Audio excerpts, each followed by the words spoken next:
avant d'élever nos voix dans la prière, écoutons d'abord la voix de Dieu à travers les Écritures. Nous sommes constamment dans un état de dépendance envers le Seigneur, nous ne pouvons pas traverser la vie sans lui et l'aide qu'il apporte. L'ennemi est constamment à l'attaque, cherchant à nous éliminer, même s'il sait que Dieu est avec nous. Il avance toujours à la recherche d'une opportunité pour nous détruire. Cependant, ce qui est le plus important pour nous, c'est de savoir que Dieu est avec nous, qu'il est pour nous. Lorsque nous avons besoin de sa sagesse, nous savons que nous pouvons nous tourner vers lui, lorsque nous avons besoin de sa protection, nous savons que nous l'avons. Je lève les yeux vers les montagnes, d'où me viendra le secours? Mon secours vient du Seigneur, qui a fait le ciel et la terre. Psaume 121, 1-2, ce verset est apprécié car le psalmiste, lors de son pèlerinage à Jérusalem, tourne son regard vers les collines et les montagnes environnantes. Il reconnaît que son secours ne provient pas des collines ou des montagnes, aussi imposantes soient-elles. Son secours ne dépend pas non plus des soldats qui pourraient être postés là pour la sécurité des pèlerins. Il ne cherche pas à résoudre les choses par lui-même, en se fiant à sa propre sagesse et sa force. Au contraire, il est pleinement concentré sur Dieu, sachant que tout ce dont il a besoin se trouve en Dieu. Il ne cherche pas de secours ni de protection ailleurs, car il sait que c'est le Seigneur qui le protège, et cela constitue une véritable sagesse. En effet, le Seigneur accorde la sagesse, de sa bouche proviennent la connaissance et la compréhension. Il réserve la sagesse pour les hommes droits, il est un bouclier pour ceux qui marchent dans l'intégrité, protégeant les voies de la justice et veillant sur le chemin de ses saints. C'est pourquoi nous devrions aspirer et demander, comme le dit Proverbe 2, 6-7. La sagesse du Seigneur, comme je l'ai mentionné au début, est notre refuge face aux nombreux défis auxquels nous sommes confrontés. Savoir que nous pouvons nous tourner vers Dieu pour obtenir de l'aide est essentiel, c'est là la sagesse. L'erreur réside dans le fait de penser que nous n'avons pas besoin de la protection et de l'aide du Seigneur, c'est croire que nous pouvons tout gérer par nous-mêmes, que nous n'avons pas besoin de lui. Cependant, nous avons besoin de sa protection lorsque l'ennemi se dresse contre nous, nous avons besoin de sa sagesse lorsque nous sommes perdus et ne savons pas quoi faire ensuite. Dans le livre des 2 Chroniques, nous lisons l'histoire du roi Josaphat, qui aimait Dieu et le servait fidèlement. Cependant, il y eut un moment où une armée puissante se dressa contre lui. Les Moabites, les Ammonites et avec eux des Meunites vinrent combattre Josaphat. Certains hommes vinrent informer Josaphat, une grande multitude vient contre toi de l'Édom, de l'autre côté de la mer, et les voilà à Hatsatson Tamar, c'est-à-dire en Guédi. Jéhoshaphat ressentit de la peur et décida de chercher le Seigneur. Il proclama un jeûne dans tout le royaume de Juda. Les habitants de Juda se rassemblèrent pour chercher de l'aide auprès du Seigneur. Ils vinrent de toutes les villes de Juda pour chercher le Seigneur, 2 Chroniques 20, 1-4. Jéhoshaphat a fait preuve de sagesse en sachant vers qui se tourner lorsqu'il était en difficulté, alors que 3 armées s'étaient alliées pour l'attaquer. Il n'avait aucune chance de les vaincre par ses propres forces. Grâce à sa sagesse, il pria le Seigneur pour obtenir de l'aide et de la protection. Dans sa crainte, il ne chercha pas à combattre seul, mais se tourna immédiatement vers le Seigneur. Il confia ses craintes au Seigneur, qui entendit sa prière et l'aida à vaincre l'ennemi. L'Esprit du Seigneur vint sur Jazel, fils de Zacharie, fils de Ba, fils de Jaël, fils de Mathia, un lévite des fils d'Azaph, au milieu de l'assemblée. Il déclara, « Écoutez, tout Juda, habitants de Jérusalem et roi Jéhoshaphat. Ainsi parle le Seigneur, ne craignez pas et ne soyez pas troublés par cette grande horde, car la bataille n'est pas la vôtre, mais celle de Dieu. Il est impératif de respecter les consignes de sécurité lors de l'utilisation de substances chimiques en laboratoire. » Les versets 14 et 15 du livre des Chroniques 20. La sagesse consiste à se tourner vers Dieu pour obtenir de l'aide, de la force et des réponses aux problèmes auxquels on est confronté. Comme le fit Jéhoshaphat, il est essentiel de présenter ses craintes à Dieu sans tarder, peu importe le sentiment d'infériorité ou la force apparente de l'ennemi. En cherchant la protection du Seigneur, on peut être assuré qu'il nous protégera et nous délivrera de nos puissants ennemis.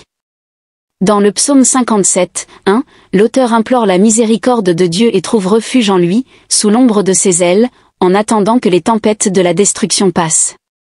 Lorsque les difficultés surviennent, il est crucial de se rappeler que Dieu ne nous a ni oubliés ni abandonnés. Nous devons avoir la certitude que Dieu veille sur nous, qu'il tient ses promesses de nous accompagner dans la vie, dans la mort et au paradis. Sa bonté et son amour infaillible nous poursuivront tout au long de notre existence, et nous demeurerons dans la maison du Seigneur pour l'éternité. Dans le psaume 23h6, lorsque le roi David déclara que la bonté de Dieu le poursuivrait, il ne voulait pas dire que seules de bonnes choses allaient lui arriver.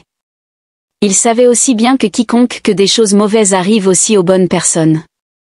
David was saying that only God is good and would follow after or pursue him no matter how bad or evil or difficult something seem God can work it out for good. There is no difficulty, dilemma, de fear or disaster in our lives that God can't ultimately turn toward his purpose, so keep praying for God's protection over your life and ask for his wisdom so you can always know where to run to in times of trouble. He is ready to fight on your behalf. Now let's pray. Avant l'Ifater he come before you today.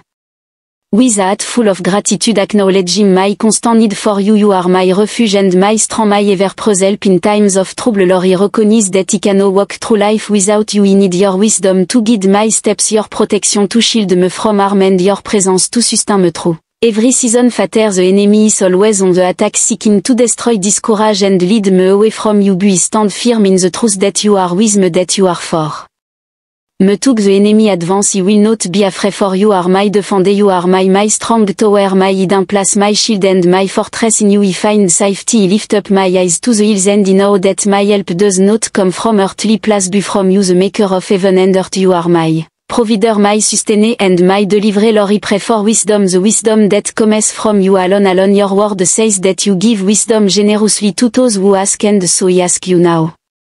Lord, to fill me with divine wisdom, help me to discern the right path, to make choices that align with your will and to walk in integrity. Teach me to seek you first in all things, to rely on your understanding greater than my own, and to trust in your perfect plan even when I do not see the way forward. Just a king Jehoshaphat turned to you in his time of need, he turned to you now. Lord, when fear and uncertainty arise, let my first response be to seek your face. When I feel overwhelmed, remind me that the battle is not mine but your strength and my face, so that I do not rely on my own strength but instead lean fully on you. Lord, I surrender my fear, my worry and my struggle into your hand, knowing that you are more than able to deliver me. Fatter, I take comfort in your promise that you will never leave me nor forsake me even when the storm of life rage around me. I take refuge in the shadow of your wings. When the enemy comes against me, I stand in the assurance that you will fight for me. Vos paroles indiquent que vous êtes un bouclier pour ceux qui marchent dans l'intégrité, protégeant les chemins de la justice et veillant sur la voie de vos saints.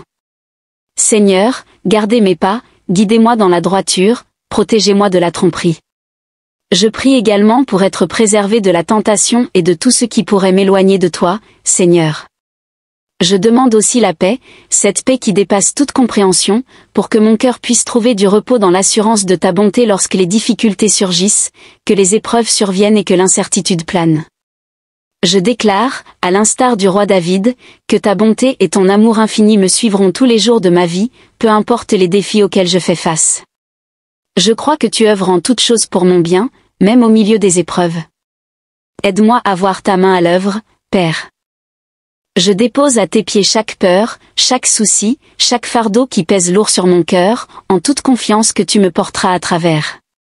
Je prie pour la force de rester ferme dans la foi, le courage de marcher avec audace dans ta vérité, et l'assurance que je ne suis jamais seul.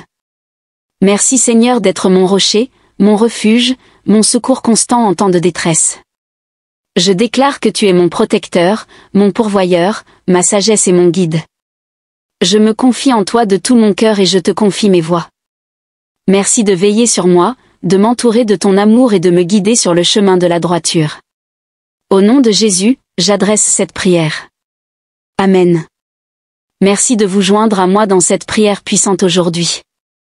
Les commentaires sont l'endroit où nous pouvons manifester notre foi et notre accord, nous encourageant mutuellement dans ce cheminement de grâce. N'oubliez pas de vous abonner pour plus de prières, d'encouragements et de messages édifiants. Ensemble, nous continuerons à renforcer notre foi et à nous rapprocher de Dieu. Restez bénis et que la paix de Dieu soit toujours avec vous.